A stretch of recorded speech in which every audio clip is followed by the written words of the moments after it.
entire time until he got there. Then I was like, oh, Fuchs, now I can breathe. So that evening went by. It was very calm. It was peaceful. We slept. What was your emotional state at that point? My anxiety was so bad. I was having panic attacks after every couple of hours. It was insane because the day before they had taken my friend Shadrach, so I had a feeling that they were going to come for me next, especially if they went through his phone. Yeah, so that evening went by it was calm, it was quiet, we slept. I wasn't able to sleep much during that period because, of course, nerves, anxiety. So at around 4 a.m., I hear movements outside. So I'm like, okay, maybe it's the neighbors getting home from somewhere. And I brushed it off as nothing. And then they knocked. They knocked at our door, and I brushed that off as well. But the knocking got louder and louder. And at that point, I woke him up. I was like, they're here. They've come for me. And before that, I had typed out a tweet on my laptop that I was going to send out when they came. It was like, Wamenichukua. But I didn't even have time to send that out. Yeah, so I woke him up. I told him, there's someone at the door.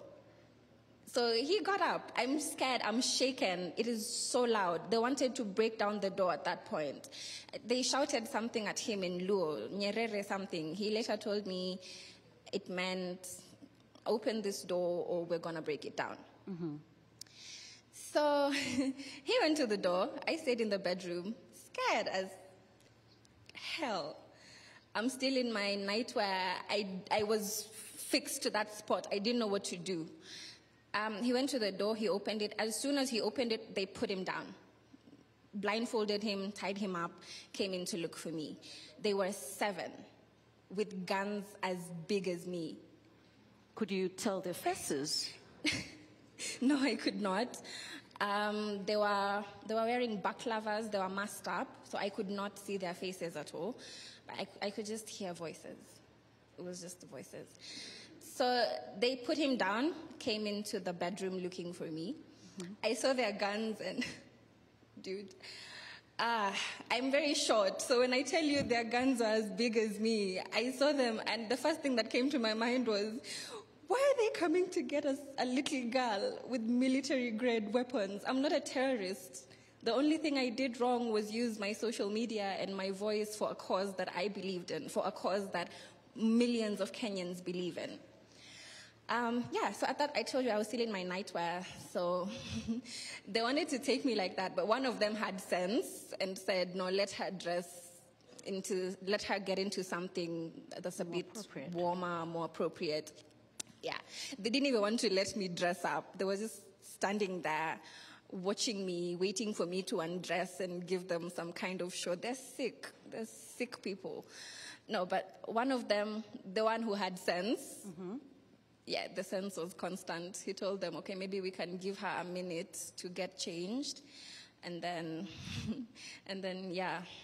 So I dressed up. I just put a T-shirt and one of my official pants on and this exact jacket and a sweater, and I took one for him as well. I didn't know they were going to take him. Initially, I thought, okay, they're just going to come for me and he's going to get me out. But they took him too. So I took a jacket for him, and they tied us up, they blindfolded us, and we left. So it took us down the stairs. You blindfolded from the house? From the house. There were instances where they used to take off the blindfold, like if we went to the washroom, which we went to a lot. But yeah, so they took us into the car. I don't even know if we locked the house. I have no idea what happened after that. At that point in my head, I was just like, oh God, shit. Sorry for the colorful language, but that's what was going on in my head. So they put us in a car. I didn't know we were in the same car because later on I was told there were 3. So in my head, I was also thinking, okay, where did they take him? What are they going to do to him? Not my partner. Where did they take him? And then later on I came to realize, oh, he's right here. So calm down a bit. So they put us in the car and we drove for nearly 20 minutes. got to our destination. The entire time, these guys are hitting my head, like, usijaribu kutoa your blindfold, ukitoa utanikasirisha, and you don't want to make me mad. So they're hitting my head, confirming, is this thing on? It was so tight, my head hurt so bad, my ears, it was crazy. So we got there, we sat in the car for about 10 minutes, and the entire time they're like, other guys came and they were like, oh, undo Nadia, oh, you ndo ringleader. Nkasichana kadogo, waka ndo kana ringlead watu kwenda maandamano. So I'm like, at that time I'm scared. I'm like, miyaki sija ringlead mtu. Sija ringlead mtu. That's all I kept saying. And then they took us inside.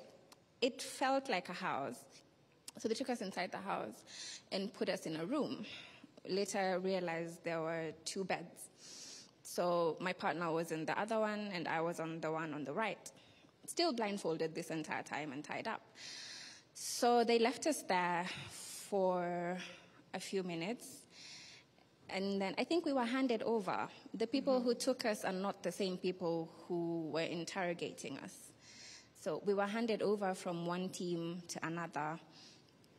I'd like to call other guys who are also in the room, Ernest Nyerere and Bill Simani, to also recount on their experience as well, so that we can get the conversation going and it becomes more an engagement.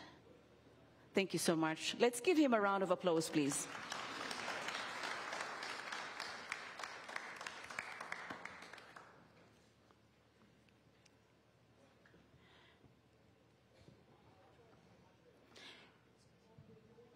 Thank you so much. It's Billy, correct? Yeah, Billy. For coming on stage. Ernest will be joining us shortly. Just briefly recount for us how the experience was for you. Hi, my name is Billy Simani, otherwise known as Crazy Nairobian. Okay, for me, I was, I think, the first guy to be abducted. So for me, it was more of a surprise. We had just come from a successful Thursday maandamano. So on Friday, I was still asleep throughout the day. I just woke up constantly to tweet and go back to sleep. So at 3 p.m., I think it was on 21st June, I had a knock on the door. At first, I thought it was the caretaker, because that's the only person that can knock at my door. So I went to open the door.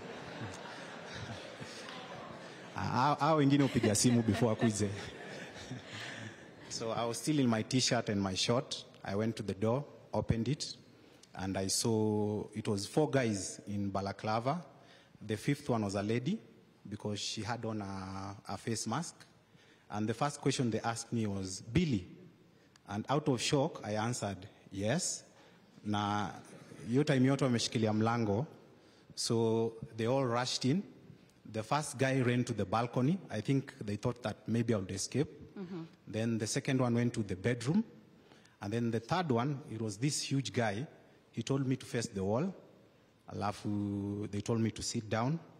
And the next thing I know, I was being slapped with brand new wrist bracelets, yani pingu, nyuma. Alafu, the other guy went from my laptop and my phone. And then they started interrogating me. First, they asked me to open my phone. They wanted me to unlock my phone, but I refused. And then the whole time I was asking, nimefanya nini? Nataka nijue nimefanya nini? And they silenced me with a few rounds of claps, all of them. Oh, wow. And so Nika realized this is not usual, because first of all, I was just tweeting normally. I hadn't done anything wrong. And then the other guy went for my t-shirt, the maandamano t-shirt, it was on my chair. I thought maybe they were taking evidence, but they wanted to use the t-shirt to cover me up. So the whole time I was pleading with them to at least let me put on some pair of trousers, but they refused. And then they asked me the last time, tufungulie simu tafadhali. And I told them, mimi mniambie kwanza mnanishikia nini ndio nijue. They silenced me once again with a few rounds of clap. All of them